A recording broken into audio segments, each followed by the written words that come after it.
महाराष्ट्र में ओमिक्रॉन के 50 नए केसेस मिले। प्रदेश में ओमिक्रॉन के कुल केसेस बढ़कर 510 हुए। केरल में ओमिक्रॉन के 45 नए केसेस मिले। प्रदेश में कुल 152 लोग ओमिक्रॉन से संक्रमित। उड़ीसा में ओमिक्रॉन के 23 नए केसेस। प्रदेश में ओमिक्रॉन से कुल 37 लोग संक्रमित। सोमवार से 15 से 18 साल के बच्चों को लगेगा कोरोना टीका। बुजुर्गों को प्रिकॉशन डोज भी लगेगी। स्वास्थ्य मंत्री मनसुख मांडविया ने राज्यों और केंद्र शासित प्रदेशों के साथ बैठक की। कोरोना वैक्सीनेशन के हालात पर चर्चा। बैठक में स्वास्थ्य मंत्री ने कहा 15 से 18 साल के बच्चों की वैक्सीनेशन और प्रिकॉशन डोज पर फोकस करना होगा। स्वास्थ्य मंत्रालय का सभी राज्यों और केंद्र शासित प्रदेशों को निर्देश, वैक्सीन की कितनी डोजेस की है जरूरत, जिलावार सूची दें। जम्मू और कश्मीर के उपराज्यपाल मनोज सिन्हा ने कोविड टास्क फोर्स के साथ बैठक की। बच्चों की वैक्सीनेशन और कोरोना के हालात पर चर्चा की। बच्चों की वैक्सीनेशन पर यूपी के सीएम योगी की अपील, देश प्रदेश को कोरोना मुक्त बनाने के लिए टीका जरूर लगवाएं। दिल्ली में बच्चों में वैक्सीन का डर दूर करने के लिए खास तैयारी की गई। कोविड सेंटर में किताबें और म्यूजिक आइटम रखे गए। बच्चों को गिफ्ट भी दिए जाएंगे। अंबाला के चिकित्सा अधिकारी का बयान, स्कूलों में लगेगा बच्चों को कोरोना टीका। मुंबई का बीकेसी कोविड सेंटर पर 15 से 18 साल के बच्चों को वैक्सीन लगेगी।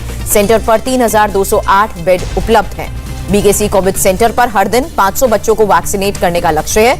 25-25 के समूह में टीका लगा सकेंगे बच्चे। गोवा में 15 से 18 साल के 72,000 बच्चों को लगेगा कोरोना टीका। 4 दिन में सभी को वैक्सीनेट करने का लक्ष्य। एमपी के सीएम शिवराज सिंह चौहान ने कोरोना के हालात पर समीक्षा बैठक की। कहा तीसरी लहर आ गई है, हमें मुकाबला करना होगा। सोनिया गांधी ने छत्तीसगढ़ के सीएम भूपेश बघेल से बात की। कोरोना से निपटने की तैयारियों पर चर्चा। सोनिया गांधी के फोन आने पर बोले बघेल। ओमिक्रॉन संक्रमण पर सोनिया ने चिंता जताई। टेस्टिंग के बारे में भी जानकारी ली। दिल्ली में कोरोना विस्फोट पर बोले सीएम केजरीवाल, पैनिक करने की जरूरत नहीं, दिल्ली सरकार तैयार। केजरीवाल की दिल्ली वालों को सलाह, मास्क लगातार लगाते रहे, सोशल डिस्टेंसिंग का भी रखें ध्यान। तमिलनाडु में होम आइसोलेशन वाले कोरोना मरीजों का वर्चुअली इलाज होगा। प्रदेश स्वास्थ्य मंत्री ने जानकारी दी। सुप्रीम कोर्ट में 3 जनवरी से 2 हफ्ते वर्चुअली सुनवाई होगी। कोरोना की वजह से फैसला। देश में बढ़े कोरोना के मामले, एक दिन में 27,553 नए केसेस। 24 घंटे में 284 लोगों ने जान गंवाई।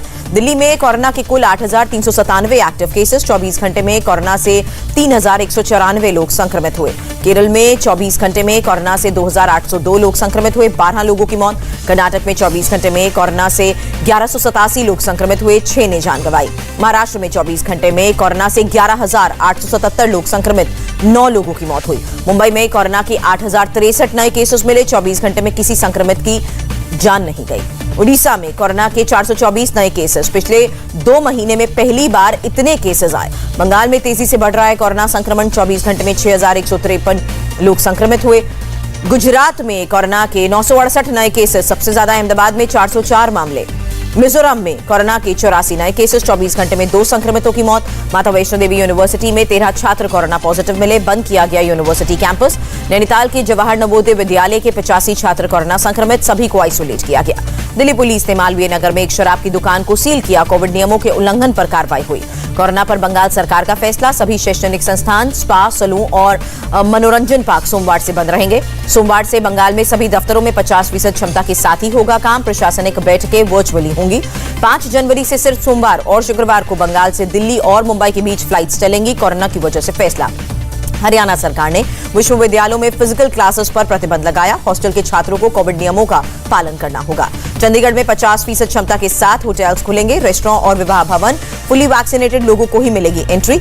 ओमिक्रॉन के बढ़ते संक्रमण की वजह से ब्रिटेन सरकार का फैसला, सेकेंडरी स्कूल के छात्रों को फेस मास्क लगाना अनिवार्य किया। Football star Lionel Messi corona positive हुए। फ्रेंच कप में सोमवार को मैच खेलना था।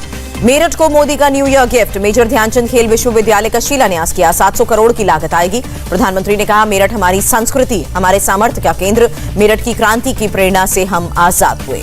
प्रधानमंत्री मोदी ने कहा पहले की सरकारों में माफिया खेल खेलते थे, योगी सरकार अपराधियों के साथ जेल जेल खेल रही है। प्रधानमंत्री मोदी का पहले की सरकार में कानून व्यवस्था पर तंज। कहा पहले बेटियों पर कसी जाती थी फप्तियां, अब बेटियां देश का नाम रोशन कर रही हैं। प्रधानमंत्री मोदी ने कहा जो पहले सत्ता में थे उन्होंने किसानों को गन्ने का मूल्य तरसा कर दिया, योगी सरकार ने सबसे ज्यादा भुगतान किया। प्रधानमंत्री ने पहले की समाजवादी सरकार पर तंज कसा। कहा योगी सरकार में चीनी मिलें बंद नहीं होती, योगी सरकार में मिलों का विस्तार होता है। प्रधानमंत्री मोदी ने युवाओं को नए भारत का कर्णधार बताया। कहा जिस और युवा चलेगा उसी और भारत भी चलेगा। प्रधानमंत्री मोदी ने कहा हमने अपने खिलाड़ियों को 4 शस्त्र दिए, संसाधन, ट्रेनिंग की सुविधा, इंटरनेशनल एक्सपोजर और चयन में पारदर्शिता। मेरठ में देखा प्रधानमंत्री मोदी का अनोखा अंदाज। खेलो इंडिया प्रदर्शनी में एक्सरसाइज करते नजर आए। स्पोर्ट्स सिटी में मोदी ने बल्ला थामा। मेरठ के ही कारीगरों का बनाया हुआ है बैट। प्रधानमंत्री मोदी ने शहीद स्मारक जाकर शहीदों को श्रद्धांजलि दी। अमर जवान ज्योति पर 1857 के क्रांतिवीरों को फूल चढ़ाए। स्वतंत्रता संग्राम म्यूजियम पहुंचे प्रधानमंत्री। शहीद क्रांतिवीरों से जुड़ी स्मृतियों को देखा। एक तस्वीर ध्यान से देखते नजर आए मोदी। मेरठ में प्रधानमंत्री मोदी का जबरदस्त स्वागत, लोगों ने अभिनंदन किया। प्रधानमंत्री मोदी ने भी अभिवादन किया। मेरठ में सीएम योगी ने लोगों को दिलाई दंगों की याद। कहा पिछली सरकार में होते थे दंगे, हमारी सरकार में बंद हुए। सीएम योगी ने कहा हमारी सरकार में कांवड़ यात्रा फिर से शुरू हुई, बहन बेटियों की सुरक्षा भी सुनिश्चित हुई। लखनऊ में अखिलेश यादव ने निकाली विजय यात्रा। रेड पर कहा जो पैसा निकला वो बीजेपी का, पहले गलती से पी जैन पर छापा मारा गया। अखिलेश ने योगी पर निशाना साधा। कहा सिर्फ वाहवाही में छापे मार रहे हैं, अल्पसंख्यकों को डराने की कोशिश हो रही है। अखिलेश यादव ने कहा समाजवादियों को परेशान कर रही है बीजेपी सरकार, इस बार जरूर बनेगी हमारी सरकार। फ्री बिजली के वादे पर बोले अखिलेश, सपा सरकार में कई पावर प्लांट बने हैं, मुफ्त बिजली देंगे। लखनऊ के गोसाईगंज में अखिलेश यादव ने परशुराम मंदिर में पूजा की। कहा हमारी सरकार ने शुरू किया था विकास का मॉडल। अखिलेश यादव ने कहा मैं चुनाव लड़ूंगा या नहीं पार्टी तय करेगी। लखनऊ में अरविंद केजरीवाल की रैली। कहा योगी सरकार ने न सिर्फ शमशान बनवाए बल्कि बड़ी संख्या में लोगों को वहां पहुंचाया। केजरीवाल ने योगी सरकार के कोरोना मैनेजमेंट पर सवाल उठाए। कहा कोरोना काल में सबसे खराब व्यवस्था उत्तर प्रदेश में। केजरीवाल ने सभी विपक्षी दलों पर निशाना साधा। कहा जानबूझकर देश को गरीब और अशिक्षित रखा। अरविंद केजरीवाल के यूपी की महिलाओं से वादा, सरकार बनी तो सभी को हर महीने 1000 रुपए देंगे। केंद्रीय मंत्री गिरिराज सिंह ने प्रियंका गांधी पर निशाना साधा। कहा अमेठी में प्रियंका घर घर घूमे लेकिन जनता को विश्वास मोदी योगी पर है। उत्तराखंड के सीएम धामी ने पिछली सरकारों पर निशाना साधा। कहा पहले सिर्फ शिलान्यास होते थे, लोकार्पण नहीं। रवि कृषक महोत्सव में सीएम पुष्कर सिंह धामी का बयान। बीते 5 साल में उत्तराखंड को 1 लाख करोड़ रुपए से ज्यादा की योजनाओं की स्वीकृति मिली। देहरादून में केंद्रीय मंत्री नरेंद्र सिंह तोमर का बयान। डबल इंजन की सरकार में उत्तराखंड के हर क्षेत्र में विकास हुआ। नरेंद्र सिंह तोमर ने कांग्रेस पर निशाना साधा। कहा कांग्रेस की सरकार में यहाँ के लोगों ने विकास ही नहीं देखा।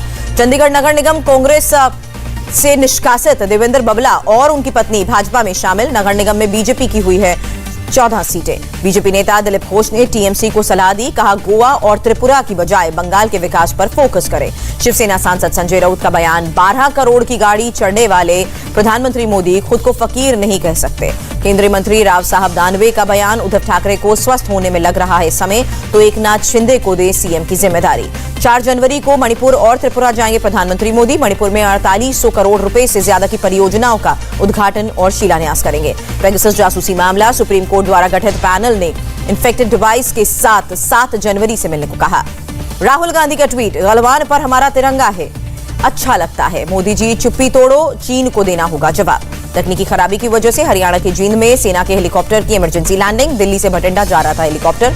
मां वैष्णो के दरबार में भगदड़ का मामला। 5 जनवरी को जांच कमेटी के सामने कोई भी व्यक्ति सबूत के साथ हो सकता है पेश। जम्मू कश्मीर के डीजीपी दिलबाग का बयान। वैष्णो देवी में भगदड़ मचाने वालों पर कड़ी कार्रवाई होगी। जम्मू कश्मीर के सांबा में गिरा निर्माणाधीन पुल, कम से कम 13 लोग जख्मी हुए। कश्मीर के छात्रों से पाकिस्तान में मेडिकल और इंजीनियरिंग कॉलेजेस में दाखिले के नाम पर ठगी का मामला। कई हुर्रियत नेताओं के खिलाफ चार्जशीट दायर। अकाली दल के नेता सुखबीर सिंह बादल का बयान।